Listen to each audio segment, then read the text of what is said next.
Welcome back. So, Milton is about the poet John Milton, famous for writing Paradise Lost. Blake saw him as a kind of a comrade at arms, even though Milton was supposedly quite mainstream Christian. Um, I guess it was because of the way Milton portrayed Satan, where he really did seem to admire his independent spirit, the way he wanted to rule himself, and that he believed that this independence was so important to him that he said he would rather reign in hell than be a slave in heaven.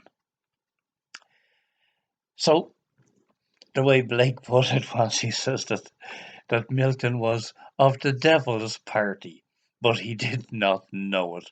So very curious the way Blake sees things, quite contrary to the way mainstream Christianity sees it. Now, he begins book one the way any self-respecting poet way back in the day used to begin his poem, and that is with an appeal to the muses. In this case, not the classical muses, but Blake's own version of the muses, which are the Daughters of Beulah. Beulah, the name comes from the Bible. I believe its root meaning is marriage.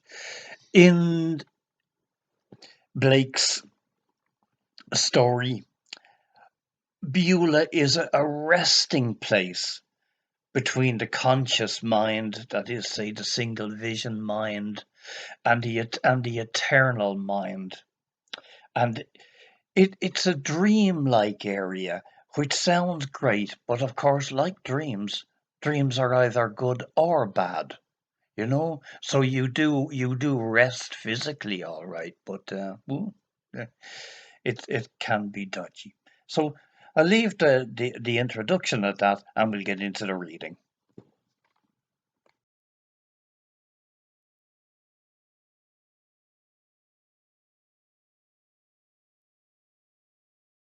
Daughters of Beulah, muses who inspire the poet's song, record the journey of immortal Milton through your realms of terror and mild moony lustre, in soft sexual delusions of varied beauty, to delight the wanderer and repose his burning thirst and freezing hunger.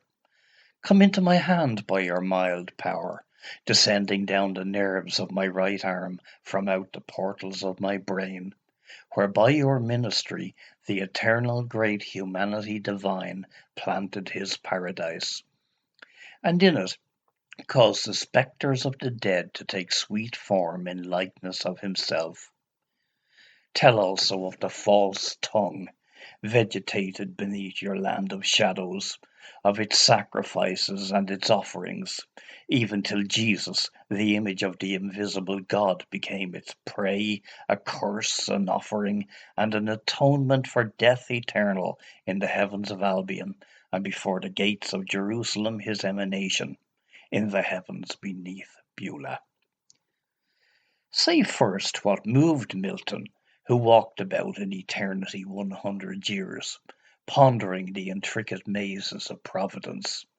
Unhappy though in heaven, he obeyed, he murmured not, he was silent, viewing his sixfold emanation scattered through the deep in torment. To go into the deep were to redeem and himself perish? That cause at length moved Milton to this unexampled deed, a bard's prophetic song, for sitting at eternal tables, terrific among the sons of Albion. In chorus solemn and loud a bard broke forth, all sat attentive to the awful man. Mark well my words, they are of your eternal salvation.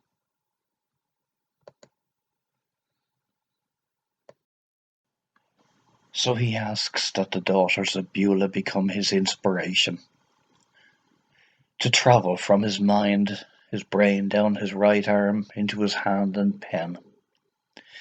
He wants to talk about the place where the Divine One resides, in his mind. And he also wants to talk about a problem, the false tongue. the lies that turn paradise into a hell. He's going to tell us the story of Milton,